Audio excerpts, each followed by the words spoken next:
Good morning, good morning, good morning, everyone. This is Reverend Dr. Mary Whitney. I'm here with you for our 260th day together. Yes, 260 days, headed for 365 days together. The topic I chose for our message today is ridding ourselves of our inner critic.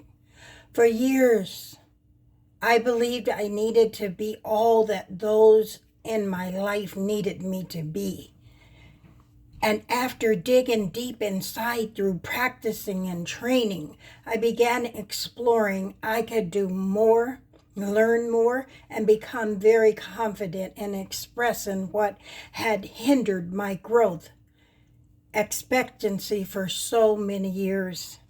When we limit our mindset, if growth on a continuous basis was not part of that practice, we stayed small. Growth required movement.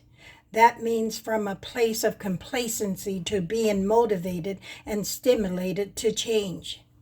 There's so much more we can accomplish when we kill off our inner critics.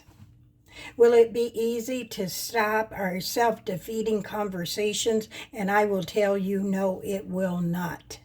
But with determination, giving ourselves that extra added oomph, we can do so much more. I've done the research to find out why so many of us just walk in life in the habits that we have acquired. I wrote this for us because I want you to really hear what I'm saying today, and I don't want to miss a point I desire to make. I'm a writer. I've written 5 books on purpose. We have packed up so much baggage and so many things that don't do anything for us. And when do we ever clean it out? It's like cleaning your house. We were taught to believe that's just how life was meant to play out. And sometimes we're the movie itself. It's similar to writing your own movie script. We practice what we teach and or preach. I've been to so many trainings, and I'm a people watcher. I watch the people because when I was coming up, I had to read the room. Because as a child, when you're growing up, you feel sometimes that you had to be on guard at all times. Everybody's life is not going to be like that, and I get that, but we can learn from one another. I learned from those that didn't have to live wondering what was going to happen next.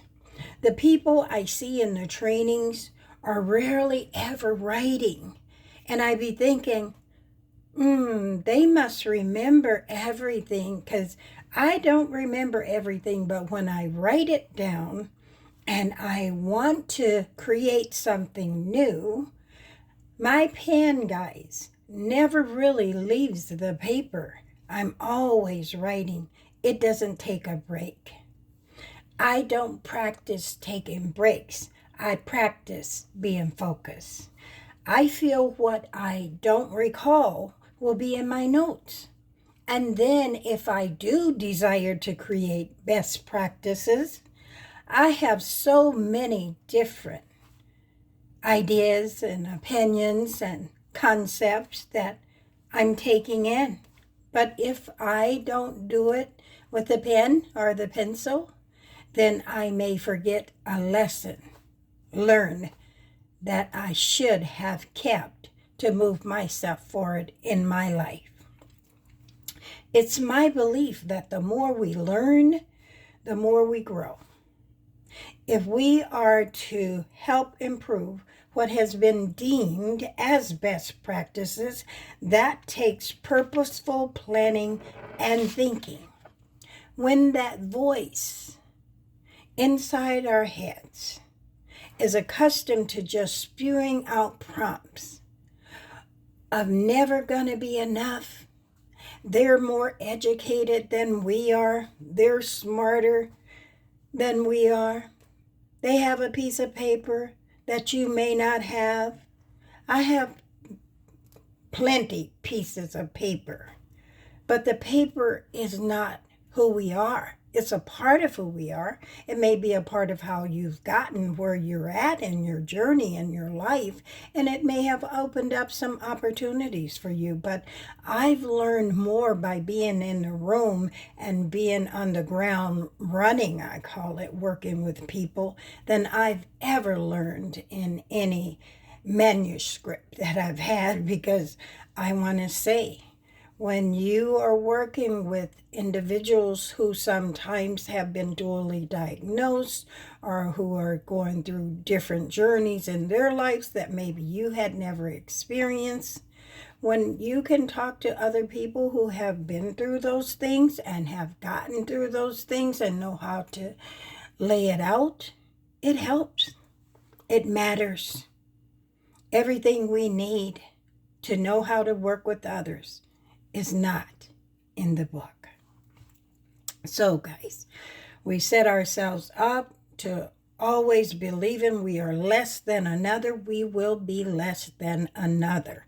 But you are so much more valuable than you've given yourself credit to believe. It's time to spot some of the common patterns in our daily living. I want us to sit up straight. I want us to take 3 deep breaths together. Deep breath in.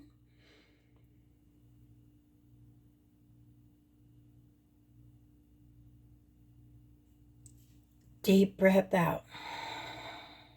Deep breath in.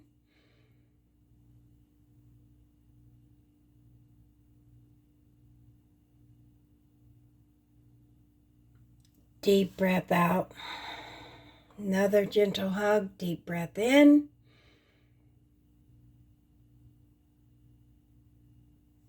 Deep breath out. Give yourself credit. You do not have to be what someone else has labeled as perfect. And what is perfect anyway?